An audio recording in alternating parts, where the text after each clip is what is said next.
ci barke mam daam lañ amee liñ am moo tax ñu koy gëm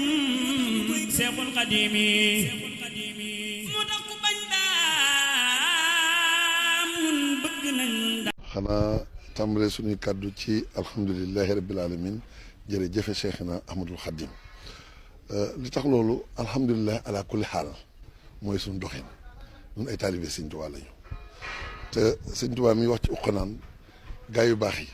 kaanoo isa naabahum min nahwihim dararun taaboo ilallahi min kusil xati'at loolu dafay lu am solo ñu xam ne yaa rabbi in aataytani fa sukru wa in manata faridan wa sabru yooyu yëpp dafay yoo xam ne ay ngànnaay la yoo xam ne bu waxtu wi tolloo da nga koy xam cant rek moo fi am ndax dogal bi suñu borom indi muy lu mel ni ak daay ñëw ci almuridiyya mais mënoon na ànd ak musiba ba kenn root kenn loruwut kon lii nga xam ne mooy li yàqu matériel rek la te matériel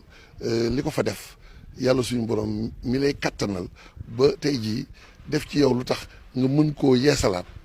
kon ak cant rek la wax dëgg yàlla ñoo ngi yeesalaat suñu cant ak di feddaliwaat suñu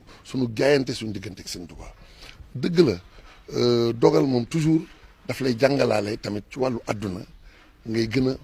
xool nooy songee li ne sa kanam ndax loo xam ne coupe-circuit la démarré coupe-circuit donc problème électricité mu daal di jël ampleur boo xamante ne yàq na fa lu bari les dégâts matériels am na mais dégâts matériels boobu li tax mu woyof mooy Hizbut Tarqiyyah ñun li ñu jëkk sant yàlla suñu borom mooy yàgg ngeen dégg ñu naan Almouridiyyah la première chaîne IPTV au Sénégal Almouridiyyah du benn chaîne de télé rek plusieurs chaînes de télévision la loolu waa Sénégal mën nañ ko bañ a xam ndax ñi nga xam ne TNT rek la ñu xamee Almouridiyyah benn chaîne la ñu xam ñi ko xamee ci TV d'Orange benn la ñu xam ñi ko xam aussi tamit ci lu mel ni Bouquet Canal benn la ñu xam mais boo demee yenn réew yu mel ni bitim réew États-Unis wala United Kingdom ah nga gis jël lu mel ni plateforme bu mel ni Roku di nga fa fekk Almouridiyyah arabe muy dox di nga fa fekk Almouridiyyah français di nga fa fekk Almouridiyyah anglais loolu ngir lan ñi jàng ñi nga xam ne dañuy war a jàng war a jot ci bataaxalu Serigne Touba te langue yooyu lañ ko mën a jotee ñu mën koo jot kon Almouridiyyah plusieurs chaînes de télévision la chaînes yooyu yëpp nag boo ko xoolee logistique la dispositif la boo xamante ne ci diggante streaming diggante li nga xamante ne mooy tamit ay backup ak ay li nga xam ne mooy contenu yi ay serveur loolu stockage loolu lu yaatu la mais nag dafa am loo xam ne bu la ko yàlla dimbalee da nga koy sante mooy Hizbut Tarqiyyah ci vision lay liggéey ndax en 2014 bi ñuy wax première chaîne IPTV au Sénégal na kenn yëkkati loxoom rek ne amoon na IPTV au Sénégal boobu ñoo jiitu woon tey jii yaatu na mais ñun ñu ngi feneen ndax tey jii dernière génération de streaming yi am ak lu ñuy wax une TV mobile loolu tey jii fi ñu toll nii bi lii di am fekk na ñoo ngi ciy liggéey ba am ci lu ñu teg suñu loxo kon ñun fi ñu toll nii tey jii bi dogal bi amee ñoo ngi nii di liggéeyaale tamit